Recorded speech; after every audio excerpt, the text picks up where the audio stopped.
Now to the race against time. An American woman still being held by ISIS after the world learned the news, the death of 26-year-old American Peter Kassig, the young aid worker and former Army Ranger whose parents made an impassioned plea for mercy. Tonight, something very different about the newest videos. The faces of ISIS fighters uncovered, a bold move as those U.S. airstrikes have yet to find them. ABC's chief investigative correspondent Brian Ross with the fears over that American woman tonight. Tonight, U.S. officials have turned their focus to what this ISIS executioner may do with his final American hostage, a 26-year-old woman threatened with the same fate as Peter Kassig. Today in Indianapolis, Kassig's parents, Ed and Paula, asked for prayers for their son and for the others still being held captive. Pray also for all people in Syria, in Iraq, and around the world that are held against their will.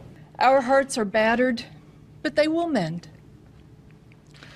The world is broken, but it will be healed in the end.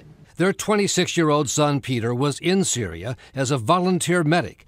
In captivity, Kassig even converted to Islam and changed his name to Abdul Rahman. But none of that made any difference to ISIS. This is Peter Edward Kassig. The masked man with a British accent, dubbed by some Jihad John, announced Kassig's beheading, just as he had done with American journalists James Foley and Stephen Sotloff. But in this ISIS video, there was no effort to hide the location, with obvious landmarks of buildings, roads, and farmland. Every effort's being made inside the government to identify him and find where he's located. It's absolutely essential that we bring this individual to justice. On the same ISIS video, Jihad John is shown leading more than a dozen unmasked ISIS fighters in a chilling mass beheading, a gruesome but revealing scene, allowing intelligence officials to see the murderers' faces in the clear, close up, with one of them already identified as a 22-year-old citizen of France.